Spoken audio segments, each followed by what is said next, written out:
Hi అండి, welcome to my channel easy cooking with money. నేను ఇవాళ దొండకాయ ఉల్లికారం పెట్టి చేస్తున్నానండి కూర. దానికోసం దొండకాయలు నేను కిలో తీసుకున్నాను. మా ఇంట్లో కొంచెం కూర ఎక్కువ తింటాము. కిలో తీసుకున్నాను. దాన్ని ఏమో ఇలాగ ముచ్చికినది తీసేసి ఇలాగ ప్లస్ మనం గుత్తి వంకాయకి ఎలా కోసుకుంటామో అలా కోసుకున్నాను అనమాట. అలాగ మనం చక్రాల కింద కోసుకోవచ్చు, లేకపోతే ఇలాగ నిలువుగా గుత్తి కింద కాకుండా 4 ముక్కల కింద కోసేసుకోవచ్చు. కానీ ఇలా అయితే ఎక్కువ జ్యూసీగా ఉంటుంది కూర, అందుకే నేను ఇలా కోసాను.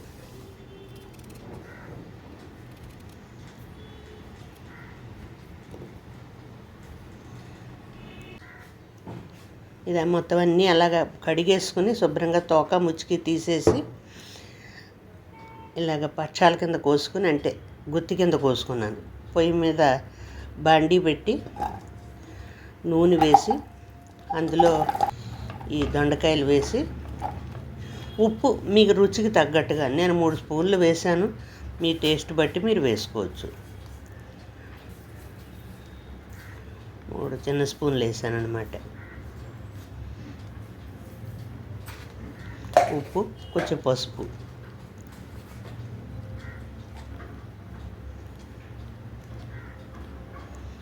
వేసి కలిపేసి మూత పెట్టాలి.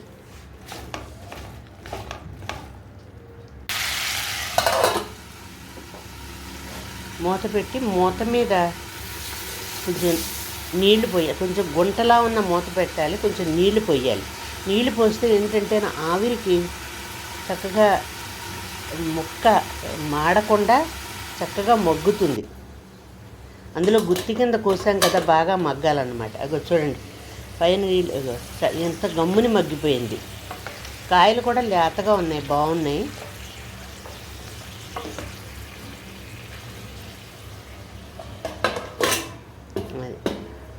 నీళ్ళు వేడికి ఆవిరి వచ్చి ఆవిరి నీళ్ళు అందులో పడి మగ్గుతుందన్నమాట. ఇప్పుడు పక్కన పోపు వేయించుకోవాలి.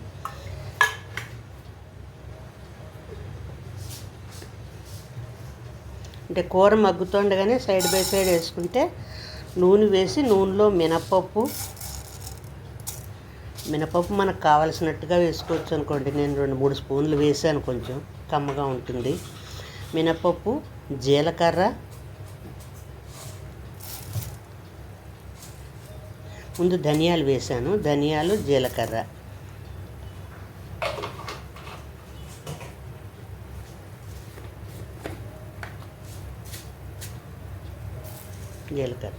అవి బాగా వేగాక కొంచెం సన్న మంట మీద వేయించుకోవాలి. మాడిపోతే బాగుండదు, చేదు వస్తుంది. కొంచెం మంట లో టు మీడియం పెట్టుకొని వేయించుకోవాలన్నమాట.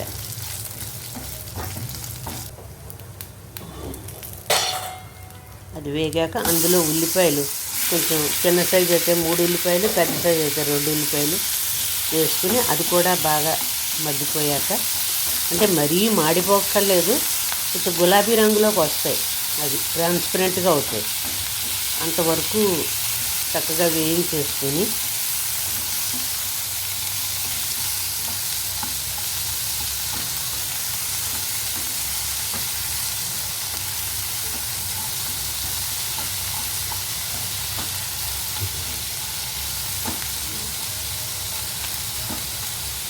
అలా కొంచెం పేషెన్స్ తోటి చేయాలి పని. ఓర్పుగా చేస్తే ఏ కూరైనా బాగుంటుంది.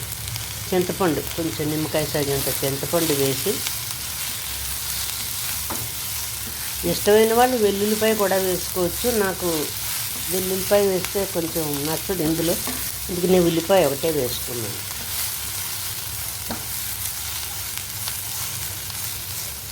చింతపండు వేసాక మరీ ఎక్కువసేపు ఉండక్కర్లేదు, ఆల్రెడీ మగ్గిపోయింది ఉల్లిపాయ.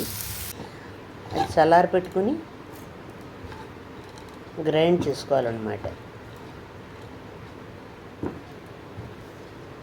కారం, ఒక 3 స్పూన్ల కారం వేసాను.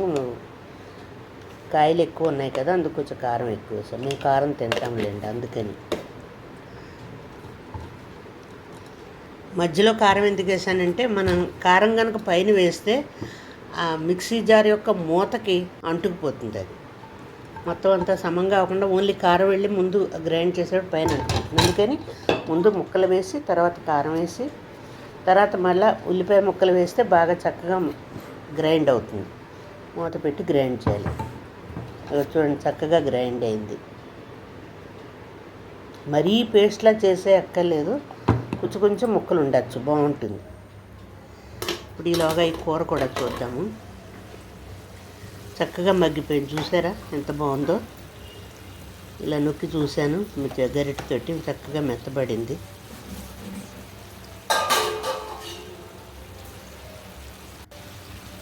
ఇప్పుడు ఇందులో ఈ కారం అంతా వేసేసి చక్కగా కలిపి ఇంకో 5 నుంచి 8 నిమిషాలు. ఆల్రెడీ ఈ ఉల్లిపాయలు అవి వేగి ఉన్నాయి కాబట్టి ఎక్కువసేపు అవసరం లేదు.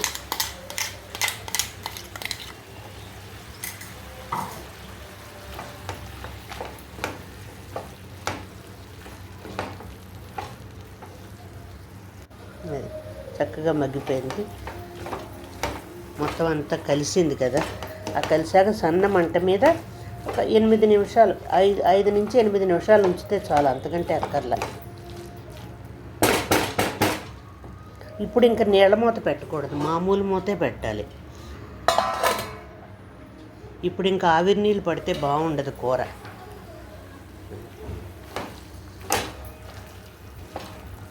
చక్కగా కలిపేసేసాక స్టవ్ కట్టేసుకుని సర్వింగ్ బౌల్లోకి తీసేసుకోవడమే.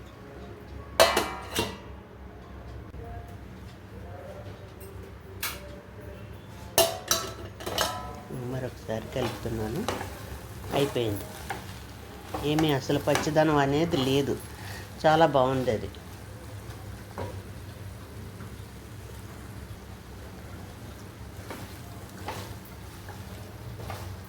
ఈ కూర మనకి అన్నంలోకి, చపాతీల్లోకి, రోటీల్లోకి అన్నిటిలోకి బాగుంటుంది.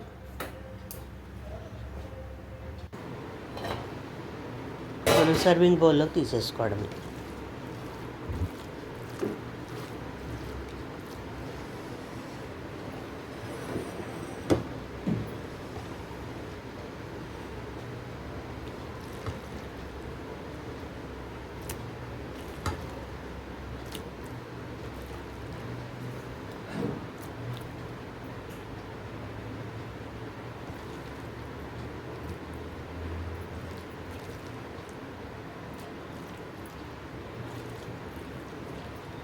ఈ కూర మనం ఫ్రిడ్జ్లో పెట్టుకుంటే ఒక 2-3 రోజులు నిలవ కూడా ఉంటుందండి. జర్నీలోకి కూడా పట్టుకెళ్ళడానికి చాలా బాగుంటుంది ఈ కూర.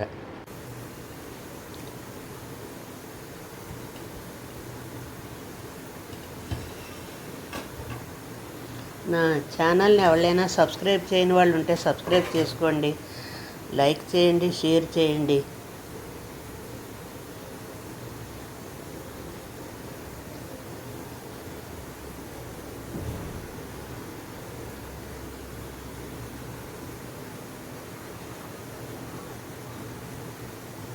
Thanks for watching. లైక్ చేయండి, షేర్ చేయండి, సబ్స్క్రైబ్ చేసుకోండి.